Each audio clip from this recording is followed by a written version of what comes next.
Thank you, Liz, for that very moving statement. I'd like to introduce now James Spooner, whom, as Liz has just said, has been the driving force behind getting this plaque. He's worked for it for 10 years. And one of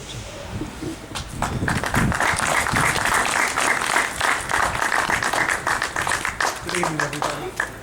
First, I'd like to thank you all for being here. There were times when I was trying to, when I was in the process of getting this event arranged, I was hitting brick walls. It was quite hard. And many times I was on the verge of giving up, but as a blood relative of Joseph, I didn't want to see his memory die with him.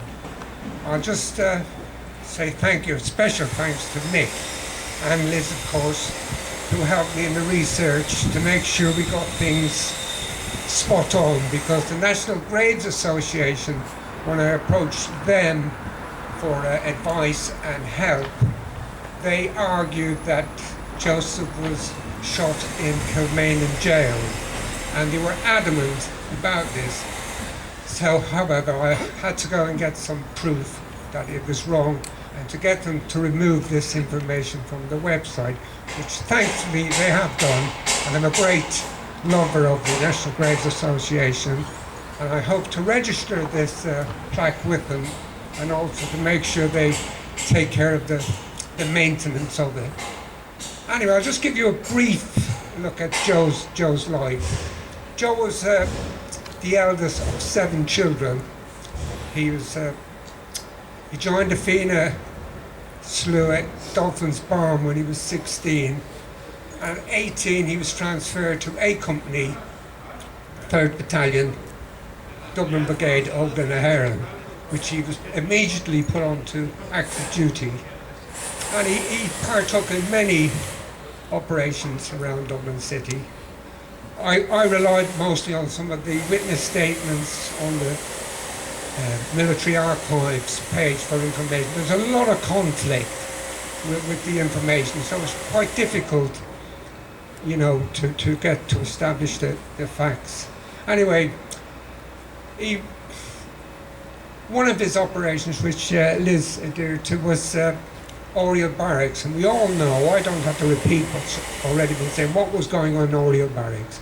It was horrendous, you know, and they decided to make it a new car park, the lads, and unfortunately there's talk that somebody leaked it, and the Free State Army was quick to respond to it. I don't know, I can't establish that. It's one of the things I'm still working on. But however, the raid was unsuccessful, the bombs didn't fail to detonate, and the lads made Joe was a lookout, and his job was to advise passers-by, because you all know where Oriel House is. It's a pretty busy thoroughfare. So Joe was to tell people to cross the road, or, you know, and he had a gun in his pocket. He never produced the gun, by the way. When the Free State Army arrived, the boys made a run. The army pursued them. Joseph was caught in Ern Street. He was apprehended in Ern Street. So if you read anything else, it's rubbish. It was Ern Street he was apprehended in. And as, again, our last 2 speakers mentioned, the trials, they were sentenced to death. Malin was let out because of his, well, opinion is divided whether it was his age or whether because of his father. That's immaterial, really. It doesn't bother me. The fact is he got away. And I was reminded when I was talking to Mick about the bravery of these youngsters who were engaged in trying to establish what was proclaimed by document and deed in 1916 was a 32 county People's Republic. I'm glad to see the flame is still there. We haven't been forgotten. And I charge you with this. It is your duty to make sure People like this are never forgotten. Never forgotten. And I'll say no more. Thanks very much.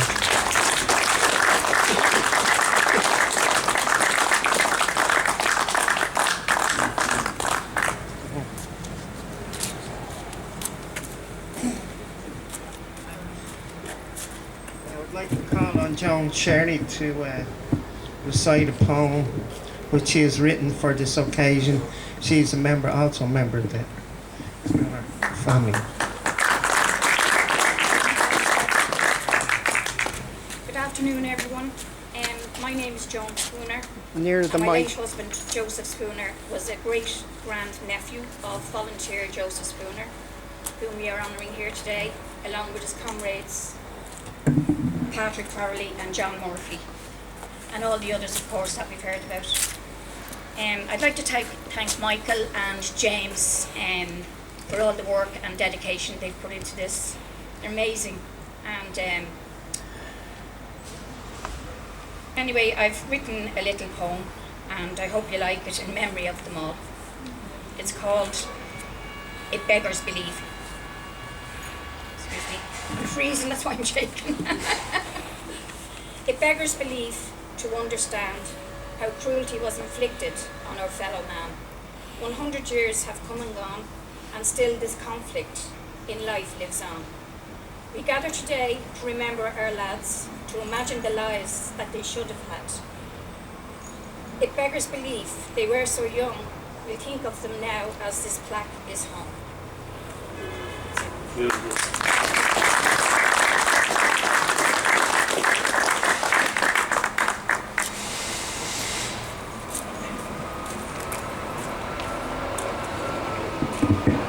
I have a very unusual gait, as you know. I normally need sticks to move about. Okay, I'd like to introduce Mark Blackwell, who's a big gem in my life. He's come to my rescue on a number of occasions, in Kilmainham Jail and elsewhere, to come and play an lament on the occasion. Thank you.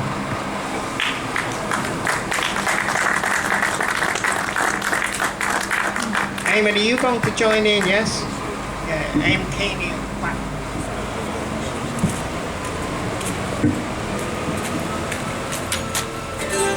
Good afternoon, everybody.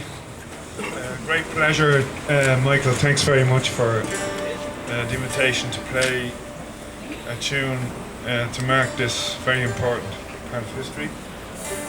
I'm accompanied here by Eamon Keany on the bouzouki, and really I just want to play a tune that would be fitting, I suppose. We're celebrating the loss of youth today, so Joe Spooner is one of our beautiful youth, terrible loss, or terrible beauty that's lost. And this tune represents that, and I'm thinking about his mom as well, Joe Spooner's mom in this case. Okay.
to thank you all for coming along. I'd like to, would you like to say a brief word before you leave, Eamon?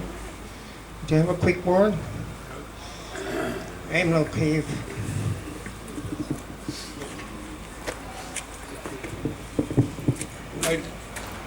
Ní Adamis Moran ará go le tábhachtach ar a dúró gan dearmadíon na daoine chur an báis round Cogra Carafa. I came here because I think it's important that we don't forget those who were executed during the Civil War. And it seems to me that there's a glossing over of history in recent times rather than having an open and frank debate about what happened. And that people whose names are not in, I suppose, common discourse, but who paid the ultimate sacrifice, are being just airbrushed out of history.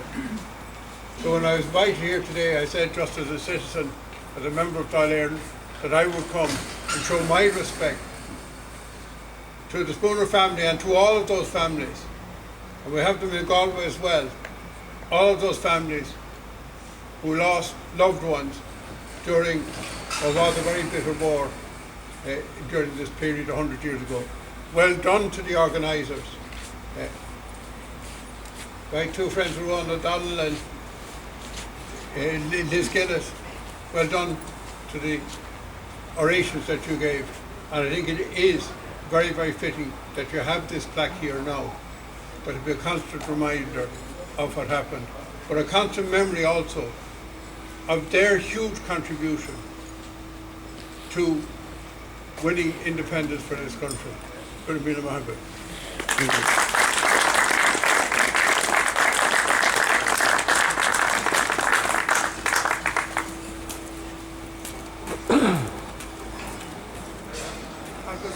There in Knockanish, I'd like to introduce Jim Monaghan, who's been a long time friend of mine, and I've known his family for a long time. Jim.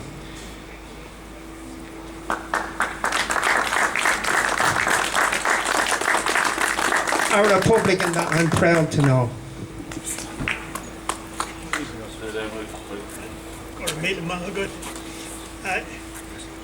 I was kind of caught a bit unawares here. So what I'd just like to say is that the origin of the state and the Civil War are very important to understand, and very important that my generation then carried on the same fight, and hopefully we're coming near the end of that, and that we'll have a free country soon. For a meal I